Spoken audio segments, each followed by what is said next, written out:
I'm Bill Jasper, and I'm here at LPAC for the New American Magazine and Liberty News Network with Howard Phillips, Chairman of the Conservative Caucus. And Howard, it's great to have you here at LPAC.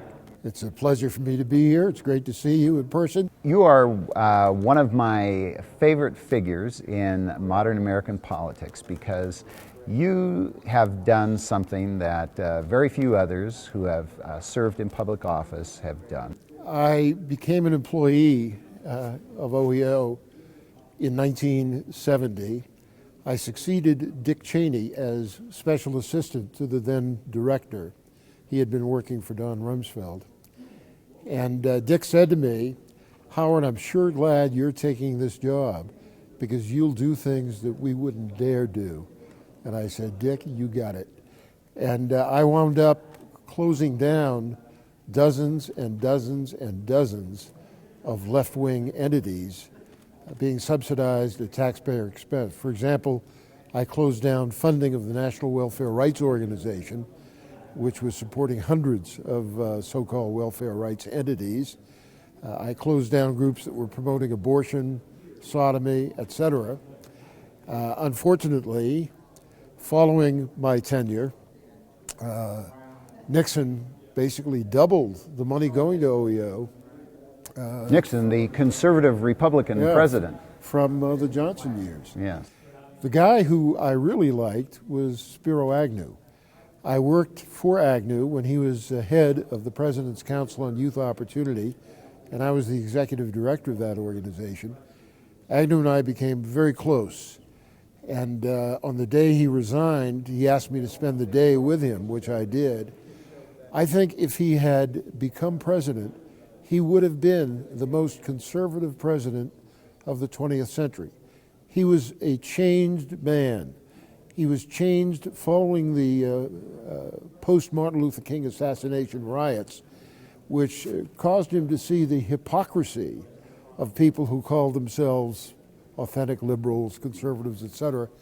And he became a ferocious, maybe the wrong word, but he was absolutely determined to fight for what was right. And he became a great constitutional conservative, and we became very close.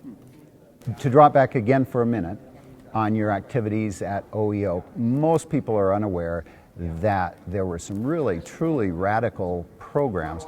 A lot of activists, left-wing attorneys, and community organizers who were being subsidized by these federal government programs to agitate. The worst program, in my view, in American history, was the Federal Legal Services Program. And I did everything I could to kill the Federal Legal Services Program. They said, well, it's lawyers for the poor, baloney. It is a program that promoted groups, group representation, class actions, community education, which was really Marxist training, and various other things. And the people running the program were people on the far left. And Nixon broke his word to me that he would veto it. What happened was that a group of senators went to Al Haig, who was then in effect acting president, and Jack Javits was one of them, Robert Taft was one of them, the younger Bob Taft, and Alan Cranston was one, and Mike Mansfield was one. And they told Haig that unless Nixon signed into law the Legal Services Corporation Act, the money for his Watergate lawyers would never get out of Congress. And that was how they persuaded Al Haig to get Nixon to sign the Legal Services Corporation Act. Now, one bit of good news is that recently, for the first time in some years, Congress voted to substantially reduce the amount of money which goes to this radical left-wing program, which has hundreds of offices around the country.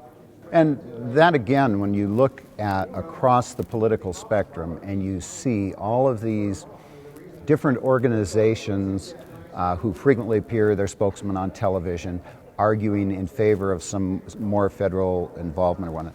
Most people don't realize how many hundreds or thousands of these professional activists are being subsidized by various government programs. Peter Ferrara, who is one of the speakers at our upcoming Constitution Day event, and I wrote a paper in which we documented the fact that over the years, the Federal Legal Services Program has cost the taxpayer $2 trillion.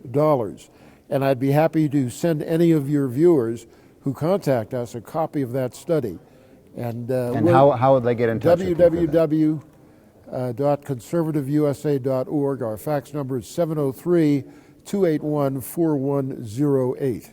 And so that continues today. We have all kinds of environmental organizations who get federal grants. And of course, Nixon started the EPA. Right. Again, supposedly conservative and the National Republican. Endowment for the Arts, et cetera, et cetera. Many of those programs where we see Republicans have been complicit with Democrats. By the way, that was why that, in combination with other things, was the reason I left the Republican Party in 1974, even to the point of running as a Democrat for the U.S. Senate in Massachusetts, simply to show the meaninglessness of the party labels. And then in 1992, together with some very good friends around the country, I organized what is now the Constitution Party. You were one of the founders, or the principal founder. I was the founder, together with a guy named Bill Shearer from California. And ran as? I was 3 times their nominee for President of the United States. In addition? Vastly underfunded. Yes. Now, you founded Conservative Caucus in 1970s? 73. 73. And that is still going strong. You are, what are the things that you're focusing now at Conservative Caucus? In the Conservative Caucus, we're fighting Obamacare, we're fighting the death tax. We are one of the few organizations that is calling attention to the substantial weakening of U.S. national security policy. We should not be in Afghanistan. We should not be in Iraq. That money should be used to rebuild the U.S. Navy and the U.S. Air Force. Now, wait a minute. The job of national defense is to protect the population and territory of the U.S., not to intervene in other countries' problems. Now, according to Bill O'Reilly and Sean Hannity and many of the other folks that claim the mantle of conservative leadership, to establish your conservative bona fides, you have to be in favor of engaging in warfare all over the world. Why do you take issue with that? I think Ron Paul is right. I agree with Ron just about everything. I met Ron in the 1970s when he was first elected to Congress. I supported him in 1988 when he ran, an earlier year in the 80s when he ran for the U.S. Senate against Phil Gramm. I supported him when he ran for president on the Libertarian ticket. And he's always been a man I profoundly admired. And he is correct. We should not be diverting funds that should be used for the defense of America to engage in other people's wars. And I thought that the former senator from Pennsylvania, Santorum, was viciously off base in the recent debate attacking Ron Paul. Now, so then you would view the current claim by people who claim to be leaders of conservative movements that the United States, in order to defend itself, must be involved in all of these wars. Well, that is actually weakening our defense. It's weakening our defense.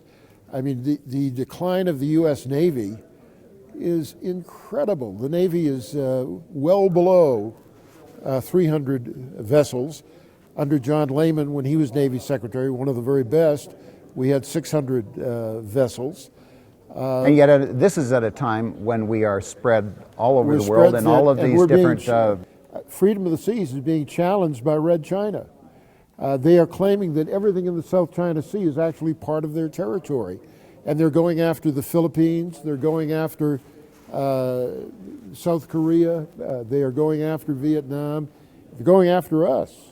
And basically, they're saying we better watch out, and they're building their military.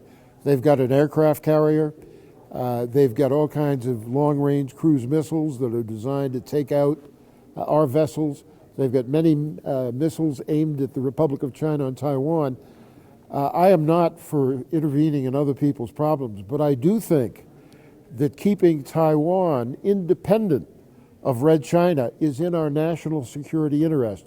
It prevents Red China from projecting power far beyond its own borders. As long as you have an independent Taiwan, which can be kept independent if we keep our treaty promises and let them buy the weapons they need to defend against Red China, that is very much in the national security interest of the United States. That would seem to be paradoxical for me, but it's one case where it is in our interest to help another country. And I think if I understand you, you're saying you're not advocating that we necessarily go over there and build a base or defend them, but provide them with the things that they will defend themselves. Purchase from us. I've been to Taiwan on many occasions. I had the privilege of getting to know Chiang Ching-kuo.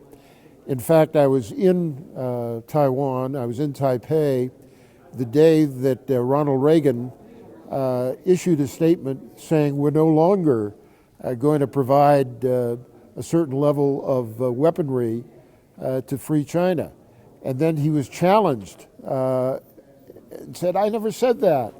But he did, and Dan Rather read a statement that he signed off on, and I was there with a delegation of 13 people who were following me into Free China, and I met with the then president of Free China, Chiang Ching-kuo, a great statesman, and they put me all over Free Chinese television, in which I was able to say, yes, the American people still prefer Free China to Red China, even though there were American political and military figures such as George Marshall who helped turn that part of the world over to the communists.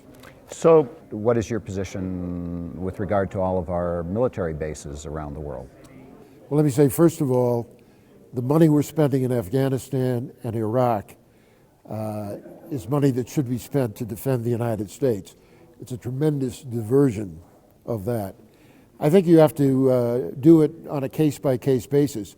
But I agree with Ron Paul that it's a mistake for us to have a military presence in more than 100 countries. It's an invitation to disaster. It's an invitation for people to let their venom out on us. I was just last night speaking with a young soldier who had returned from Afghanistan. And I've spoken with quite a few of them, and most of those who have had boots on the ground in Iraq and Afghanistan tell me that, look, we don't know what we're doing or what is the goal. We go out on these patrols, we're not given anything really substantive to do. I spent New Year's Eve with a couple of soldiers who had just returned from Afghanistan, and that was their message. They said, we shouldn't be there. There are all kinds of internal conflicts, tribal conflicts, etc., and it is counterproductive for us to be there. It's certainly counterproductive for us to put the lives of U.S. service personnel at risk and to put so many billions of dollars down the swamp. Final question on monetary and economic policy. We just went through a very long charade about raising the debt ceiling and supposedly dealing with the serious issues of our indebtedness. What is your thought on that? Well, I'm with Ron Paul. I have a whole collection of pre-1964 dimes, and I look forward to finding the gas stations where I can get 10-cent gas. The paper dollar is going to be worth almost zero here recently. The policy of the Fed has been to inflate the currency, which diminishes the savings and earnings of hardworking Americans. So you're continuing the battle. I see that you're not letting up on. No, we want to abolish the IRS. We are opposed to any tax increases. We want to. Why should people who have paid into Social Security all of their lives have to be taxed on the proceeds they receive from? That's just one example of our unwise tax policy, and one of our goals is to abolish the IRS. One of the other things that you have stood out on in supporting all these many years, and in this past year we got very close with Ron Paul's Audit the Fed, the Federal By the Reserve. way, wasn't it great to watch the recent Republican debate? They didn't even ask Ron Paul what he thought of the Fed but other people on the stage said we need to audit the Fed. Yes, yes. So Ron's advice is that alone shows a huge sea change, because that Absolutely. used to be a sacred cow. Conservative Republicans even would bow down before Alan Greenspan and the Federal Reserve, and now that has been. And they did not even give Ron the chance to make a comment, but they didn't have to, because the others were saying the Fed is a problem. Actually was one of the biggest tributes they could Sure. pay to him. Well, thank you very much, Howard. Bill, Appreciate what a you. pleasure You've been to be a with you. warrior for